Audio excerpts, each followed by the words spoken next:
Hello, xin chào các bạn đã quay trở lại với review 5 phút. Ở cuối tập trước, sau khi tiến sâu vào hang động Bi Khiếu, Long Hạo Thần đã bị vô số vong linh bao vây và tấn công. Vào thời khắc nguy hiểm, Hạo Nguyệt tự truyền tống đến và giúp hắn xua đuổi đi những linh hồn kia. Sau khi đặt chân vào tầng 1 của tháp Vĩnh Hằng, dường như cảm nhận được điều gì đó, Hạo Nguyệt đã không muốn cho Long Hạo Thần trở về luôn mà muốn hắn ở tại đây tiếp nhận khảo hạch.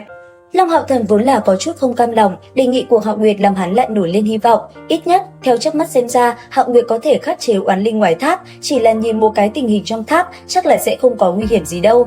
Tiến vào trong một cánh cửa cao tầm 3 mét, Long Hạo Thần mơ hồ có thể nhận ra bên trên viết là Trường Biên Vĩnh Hằng. Khoảnh khắc cánh cửa được mở ra, một đoàn khí màu xám đen từ trong tháp bất ngờ xuất hiện.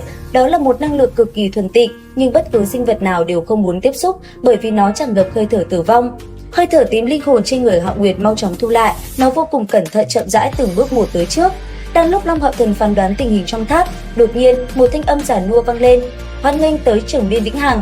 Thanh âm từ bốn phương tám hướng truyền đến, khiến Long Hạo Thần không tự chủ được, có chút rùng mình. Lúc này, âm thanh kia lại tiếp tục vang lên: "Có thể tiến vào tháp Vĩnh Hằng của ta, chứng minh ngươi là một tử linh pháp sư ưu tú, thực lực ít nhất cũng đạt tới cấp 6. Trường Biên Vĩnh Hằng là trí tuệ kết tinh ngàn năm sinh mệnh của ta, chỉ cần ngươi thông qua khảo nghiệm, rồi sẽ tới lúc lên đỉnh cao nhất, ngươi sẽ hoàn toàn kế thừa ta. Chỉ cần ngươi có thể thông qua khảo nghiệm, con đường này vĩnh viễn vì ngươi mở rộng, ta cũng sẽ mãi mãi bảo vệ ngươi cho đến khi ngươi chân chính đi tới trước mặt ta. Hiện tại, ngươi nghe thấy là thanh âm ta trước khi Trường Biên lưu lại, khi ngươi rời khỏi nơi này, Trường Biên Vĩnh Hằng sẽ vì ngươi mà đóng lại. Tự truyền tống tới nơi ta đặt định, chỉ có khi ngươi nắm giữ tín vật của ta mới có thể tiến vào, ta ở đỉnh tháp chờ đợi ngươi đến, tiếp nhận truyền thừa của Tử Linh Thánh Thần, Trường Biên Thiên Lai, Y Lai Khắc Tư."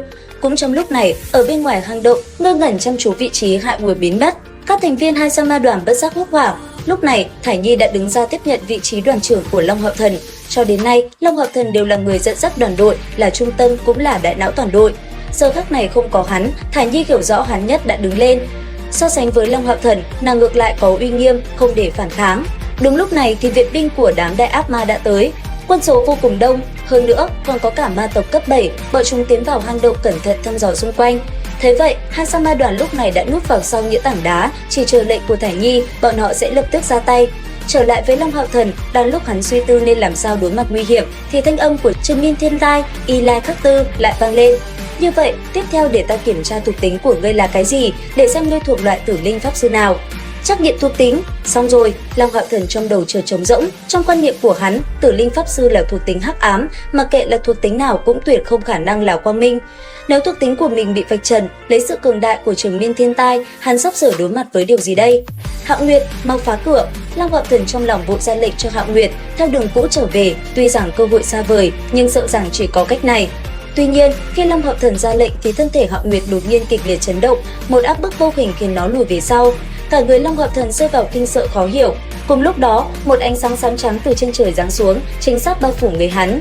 Trong ánh sáng xám trắng tràn ngập khí thế khủng bố không cho phản kháng, Long Hạo Thần chỉ cảm thấy toàn thân lạnh lẽo, hơi thở tử vong không thể hình dung bằng lời. Nhưng tia sáng như lôi điện khiến hắn tuyệt vọng, không có công kích như trong tưởng tượng. Cảm giác ấy nó đem đến cho Long Hạo Thần rất nhanh, cũng biến mất, mà giọng nói kia lại vang lên: "Là thật sao? Lời danh ngôn của ta thật sự bị kích phát. Xem ra, ông trời không hoàn toàn vứt bỏ ta. Đồ đệ thân mến, ta nghĩ ta có thể xưng hô ngươi như thế.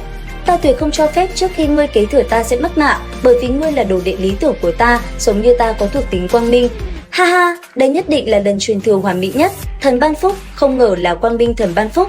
Đến đây thì cũng hết tập 78 Thần Ấn Vương Tọa. Liệu rằng tiếp theo đây Long Hạo Thần sẽ đối diện với những khảo nghiệm gì? Theo dõi kênh để biết thêm chi tiết nha. Bây giờ thì xin chào và hẹn gặp lại các bạn.